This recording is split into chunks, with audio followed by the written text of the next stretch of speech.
Good morning students, how are you all. I hope आप सभी अच्छे होंगे। आपको पता है ये किस चीज़ की फ़ोटो है? These are micro organisms. और आज हम साइंस में चैप्टर 2 में माइक्रो ऑर्गेनिजम्स के बारे में ही पढ़ेंगे। So starting with part 1 of chapter 2, micro organisms. So students, let's get started.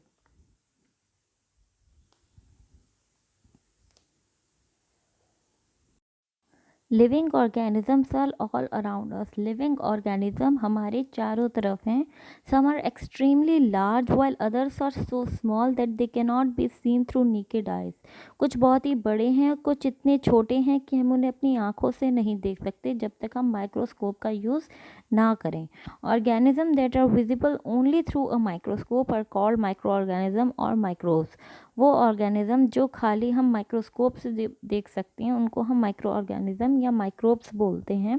You must have seen grey patches on a growing on stale or bread. If you can scrape a part of the patch and view it under a microscope, you will find it is made up of tiny plant-like organism. These organisms are microorganism. अगर आपने एक खराब bread पे patches देखी हों grey colour के, और अगर उस पैच को आप थोड़ा सा निकाल के माइक्रोस्कोप के नीचे देखेंगे तो आपको माइक्रोस्कोप में छोटे छोटे प्लांट की तरह ऑर्गेनिज्म दिखेंगे। ये माइक्रो ऑर्गेनिजम्स होते हैं। Microorganisms are found everywhere from the hottest desert to the coldest polar region. Micro organism आपको हॉटेस्ट डेजर्ट से लेके कोल्डेस्ट पोलर रीजन्स तक मिलेंगे। They can be found inside the body of humans. ये humans की bodies के अंदर, animals as well as plants की बॉडी के अंदर भी पाए जाते हैं। Some micro organism live alone while some grow in colonies और ग्रुप। कुछ माइक्रो ऑर्गेनिज्म बिल्कुल अकेले रहते हैं और कुछ कॉलोनीज और ग्रुप्स में रहते हैं। Microorganisms are capable of surviving under extreme condition. Extreme conditions में भी वो survive कर जाते हैं। They can survive in a volcanic eruption as well as in marshy land. ये volcanic eruption से लेके marshy lands तक survive कर सकते हैं। Favorable condition में they form a hard protective coating around them. Favorable conditions में अपने चारों तरफ एक protective coating बना लेते हैं जिसे हम cyst कहते हैं। Once the condition become favourable, और जैसे ही कंडीशन फेवरेबल होती है, उनके लायक होती है, they break out from the cyst and become active again. वो सिस्ट की तरफ से वो सिस्ट को ब्रेक करते हैं और दोबारा से एक्टिव हो जाते हैं। Types of microorganism. Microorganisms are divided into 5 major groups. 5 major groups में microorganisms को divide किया गया है। Bacteria, fungi, protozoa, algae and viruses. Bacteria are single-celled organisms and found almost everywhere. Bacteria single celled organism होते हैं, यानी कि इनमें एक ही सेल होता है और ये हर जगह पाए जाते हैं। Normally a bacteria exist alone. ज़्यादातर ये अलोन रहता है, लेकिन कुछ समय ये ग्रुप्स में भी पाए जाते हैं। They are found in 4 different shape. इनकी 4 शेप्स होती है। स्पेरिकल यानी कि cocci, rod shape bacilli, spiral spirilla and comma shaped vibrio. Fungi are plant that lack chlorophyll. इनमें क्लोरोफिल नहीं होता है। These are also called saprophyte as they feed on decaying matters. इनको सैप्रोफाइट्स भी कहा जाता है क्योंकि ये खराब मैटर्स पे ज़्यादातर पाए जाते हैं। However some fungi also feed on living thing. कुछ फंगस लिविंग थिंग्स पे भी पाई जाती हैं and causes disease like athlete's foot. और जो एथलीट्स होते हैं उनके फुट में भी फंगस हो जाती है। They can be unicellular as well as multi cellular. ये सिंगल सेल के भी हो सकते हैं, यूनिसेलुलर भी हो सकते हैं और मल्टी सेलुलर भी हो सकते हैं। बहुत सारे सेल्स के संग भी हो सकते हैं। They grow best in dark warm and moist places. Fungus ज़्यादातर dark warm and moist places पे ज़्यादा अच्छी उगती है। Some fungi are large in size and can be seen with naked eyes. कुछ फंगस बहुत बड़ी होती है और हम उसको आँखों से देख सकते हैं। Some common fungi are yeast unicellular, bread mould multicellular, mushrooms multicellular. Yeast या सिंगल सेल की होती है, ब्रेड मोल्ड मल्टी सेल्स के होते हैं और मशरूम मल्टी सेलुलर होते हैं। Next protozoa. Protozoa single celled organism. ये सिंगल सेल्ड ऑर्गेनिजम्स होते हैं। They move from one place to another in search of food. खाने की खोज में एक जगह से दूसरी जगह जाते हैं।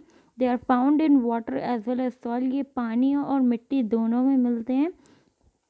Some protozoa are parasites. कुछ प्रोटोजोआ पैरासाइट होते हैं जो दूसरे शरीरों के अंदर पाए जाते हैं and causes disease like dysentery and malaria. और डेजेंट्री मलेरिया जैसे डिजीज फैलाते हैं। Some examples of protozoa are amoeba, euglena, paramecium, giardia. ये कुछ प्रोटोजोआ के एग्जाम्पल्स हैं। नीचे आपको फोटोज दी हुई हैं अमीबा, यूग्लिना, पैरामीशियम और गार्डिया का। नेक्स्ट आता है algae. Algae are simple plants having chlorophyll. ये सिंपल प्लांट्स होते हैं जिनके पास क्लोरोफिल होता है और अपना खाना ये फोटोसिंथेसिस के थ्रू बना सकते हैं। Most algae are found in water but some are also found in snow. ज़्यादातर ये पानी में पाए जाते हैं लेकिन कुछ बर्फ़ में, हॉट स्प्रिंग्स में और पेड़ों की छाल में भी पाए जाते हैं। Some example of algae are chlamydomonas and spirogyra. ये दो एल्गे के एग्जाम्पल्स हैं। Algae such as seaweed and kelp found in seas and ocean। कुछ algae seaweed और kelp जैसे ये आपको seas and oceans में पाए जाएंगे और ये बहुत बड़े होते हैं साइज में। kelp can grow up to 200 metre in length। kelp 200 metre तक लंबाई में उग सकता है। some varieties of algae are edible। कुछ edible varieties होती हैं algae की और उनको खाने में यूज़ करा जाता है पूरे संसार में। Now come viruses. और इसके नीचे आपको क्लैमंडोज एंड केल्प की फोटोज भी दी हुई हैं। Viruses are the smallest microscopic organism. Microscope में उसकी कैटेगरीज में सबसे स्मॉलेस्ट ऑर्गेनिजम्स हैं। They can not be seen with ordinary microscope. ये मामूली माइक्रोस्कोप से नहीं देखे जाते and require a high powered electron microscope. और इसके लिए एक हाई पावर का इलेक्ट्रॉन माइक्रोस्कोप की ज़रूरत पड़ती है इनको देखने के लिए। ये virus exist in two state. ये 2 स्टेट्स में पाया जाता है, living and non living things में। It is like non living when not in contact with a living body और सेल। अगर ये किसी लिविंग बॉडी या लिविंग सेल से कांटेक्ट में नहीं है तो इसको नॉन लिविंग बोला जाता है। The non living state of a virus is called virion. और नॉन लिविंग स्टेट किसी वायरस की विरियन कहलाती है। It becomes alive when it come in contact with a living cell or body and start reproducing। जैसे ही किसी living cell या living body के contact में आता है ये रिप्रोड्यूस करना स्टार्ट कर देता है, मतलब अपने आप को मल्टीप्लाई करना स्टार्ट कर देता है। ये वायरस इज पैरासाइटिक। ये एक पैरासाइटिक है। और कुछ एग्जांपल्स वायरस के HIV यानी कि human immunodeficiency virus, mosaic virus and rhino virus. और इसके कुछ एग्जाम्पल ह्यूमन डिफरेंसी वायरस है, मोज़ैक वायरस है, राइनो वायरस है। Useful micro organism. सर इसके बारे में बताने से पहले आप ऊपर फोटोज़ दे सकते हैं HIV वायरस के एंड राइनो वायरस के। Now moving to useful micro organism. We often associate micro organisms with diseases. हम ज़्यादातर माइक्रो ऑर्गेनिजम्स को डिजीज़ से ही कंपैरिजन करते हैं, लेकिन कुछ माइक्रो ऑर्गेनिजम्स बहुत यूज़फुल होते हैं हमारे एनवायरनमेंट के लिए और हमारे लिए भी बहुत तरीक़ों से। The uses of micro organism can be broadly divided into following categories. इनको कुछ कैटेगरीज में बांटा गया है। Commercial, medicinal, agriculture and environmental. Commercial base से, मेडिसिनल बेस से, एग्रीकल्चर बेस से एंड एनवायरमेंटल बेस से। Commercial uses। Some common commercial uses of microorganisms are as follows। कुछ कमर्शियल यूजेस के बारे में इसमें बताया गया है, जैसे कि दही बनाना, making of curd.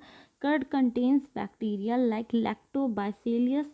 Milk contains a protein called casein. दही में एक बैक्टीरिया होता है जिसे लैक्टोबाइसिलियस कहा जाता है और दूध में भी एक प्रोटीन होता है जिसे सियासिन कहा जाता है। Curd is formed due to the chemical reaction between lactobacillus and casein। हमारा दही इन दोनों बैक्टीरिया एंड प्रोटीन के मिक्सचर से बन पाता है। When a spoonful of curd is added to lukewarm milk। जब हम lukewarm milk में एक चम्मच भर के दही डालते हैं, the lactobacillus bacteria present in curd coagulation of casein and convert milk into curd। जो लैक्टोबासिलस बैक्टीरिया होता है कर्ड में, वो कॉन्जुलेशन करता है कैसीन के संग और मिल्क को कर्ड में कन्वर्ट कर देता है। Making of bread, bread, cake and pastries are made using a fungus called yeast. Bread, cake और पेस्ट्रीज एक फंगस के सहारे बनाई जाती है जिसे ईस्ट कहते हैं। और ब्रेड बनाने के लिए flour, water, yeast and baking soda are needed. इन सब के मिक्सचर से ब्रेड बनती है और इन सबको मिला के एक डो बनाया जाता है। Yeast mix in dough reproduces rapidly. जब इसको आटे में मिलाया जाता है ये जल्दी से रैपिडली तरीके से अपने आप को बढ़ाता है and decomposes baking soda to produce carbon dioxide. और कार्बन डाइऑक्साइड के मदद से आपके डो में हवा के स्पॉन्जेस बन जाते हैं। This carbon dioxide rises up and escape dough forming holes in it. और इसमें हवा भर जाती है, हवा भरने के संग इसमें होल्स बन जाते हैं। This makes the bread rise and become spongy and porous. और इसकी वजह से वो स्पॉन्जी और पोरस बनती है। Making of alcoholic beverages, alcoholic beverages के लिए भी माइक्रो ऑर्गेनिजम्स का यूज़ होता है। Yeast is used in manufacturing of alcoholic drinks like wine and beer. इनमें भी वाइन और बियर में भी ईस्ट का यूज़ होता है। इसकी मदद से फर्मेंटेशन होता है शुगर का, जो आपके बार्ले या ग्रेप्स में होती है ईस्ट के सहारे। It breaks down sugar to form alcohol and carbon dioxide. ये शुगर को ब्रेक डाउन करते हैं जिससे अल्कोहल एंड कार्बन डाइऑक्साइड बन सके। Other uses, algae is used in making toothpaste. Toothpaste बनाने के लिए भी ये काम आती है। Bacteria are used in processing of coffee. Bacterias को कॉफ़ी के प्रोसेसिंग में बनाया जाता है। टोबैको एंड वेनेगर, और वेनेगर को भी और टोबैको में भी। Seaweeds are used as food in some countries. जो सी वीड्स होती हैं उनको बहुत सी कंट्रीज़ में एज अ फूड ट्रीट करा जाता है, उनको कंज्यूम करा जाता है। Medicinal uses, some common medicinal uses of microorganism are as follow. ये मेडिसिन के रूप में भी यूज़ होते हैं। Preparation of antibiotics, antibiotics, certain bacteria and fungi are use to prepare medicine called antibiotics. कुछ बैक्टीरिया एंड फंगस यूज़ करे जाते हैं मेडिसिन बनाने के लिए जिन्हें हम एंटीबायोटिक्स कहते हैं। एंटीबायोटिक्स वो मेडिसिन है जो डिजीज़ को मार देती हैं, डिस्ट्रॉय कर देती हैं, जो किसी बीमारी को फैला रहा होता है। They are also use to control some disease in plants and animals. Plants और एनिमल्स में भी जो डिजीज़ होते हैं, कुछ डिजीज़ को ये कंट्रोल करने में मदद करती है। सम एग्जांपल ऑफ एंटीबायोटिक्स हैं, कुछ एग्जांपल एंटीबायोटिक्स के हैं स्ट्रेप्टोमाइसिन, पेनिसिलिन, टेट्राक्लिनिन एंड एंथ्रोमाइसिन। ये कुछ एग्जांपल हैं आपके एंटीबायोटिक्स के। Preparation of vaccine. Microorganisms are all used to make vaccine to in order to protect us from several diseases. कुछ माइक्रो ऑर्गेनिज्म को हमारी वैक्सीन बनाने के लिए काम में लाया जाता है जिससे हमें बहुत सी बीमारियों से हम बचे रहें। और vaccine is a special type of, एक वैक्सीन होती है जो स्पेशल टाइप है। A vaccine is a special type of medicine which provide protection or increases our immunity against a particular disease. Vaccine हमें प्रोटेक्शन प्रोवाइड करती है और किसी डिजीज़ से इम्यूनिटी प्रोवाइड करती है। Vaccine of a particular disease is often made from weakened और dead microbe which causes the disease. Vaccine उन्हीं पर्टिकुलर डिजीज़ से बनाई जाती है जो डिजीज़ किसी इंसान को हो रही होती है लेकिन मरे हुए माइक्रोब से।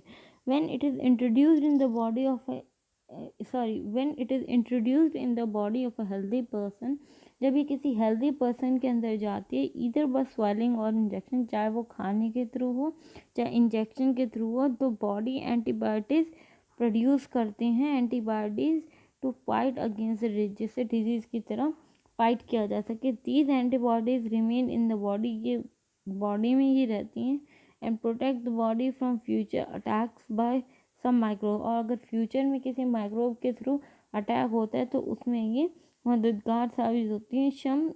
सम कॉमन डिजीज़ लाइक, कुछ कॉमन डिजीज़ हैं smallpox, cholera, polio, typhoid, hepatitis and are prevented by vaccination. ये सब वैक्सीनेशन के थ्रू प्रोटेक्ट करे जा सकते हैं, प्रिवेंट करे जाते हैं। Edward Jenner the vaccines of small pox in 1798। Edward Jenner ने स्मॉल पॉक्स वैक्सीन 1798 में डिस्कवर करी थी। Other uses bacteria and yeast are use for making vitamin B complex. Bacteria और ईस्ट को बनाने के लिए विटामिन बी कॉम्प्लेक्स का यूज़ करा जाता है। Insulin is obtain from plant and bacteria. ये प्लांट और बैक्टीरिया से हमें मिलता है insulin. It is use to diabetic patients. जिन लोगों को डायबिटीज़ होती है उनके लिए यूज़फुल रहता है। एग्रीकल्चर यूजेस, खेतों में इसका कैसे यूज़ होता है। Blue green algae bacteria like rhizobium help in fixing atmospheric nitrogen. ये जो राइजोबियम है ये एटमॉस्फेरिक नाइट्रोजन को फिक्स करने का काम करता है ब्लू ग्रीन एल्गिया और बैक्टीरिया की तरह। And enrich the soil which ultimately increases the soil fertility। और उस सॉइल को एनरिच करता है जो जल्दी से जल्दी सॉइल की फर्टिलिटी को बढ़ाए। सो स्टूडेंट्स, यहाँ पे हमारा आज पार्ट 1 ख़त्म होता है चैप्टर 2 माइक्रो ऑर्गेनिजम्स का। We will meet in next lecture, next part of the same chapter 2 part 2। Till then, good bye, stay safe, have a nice day.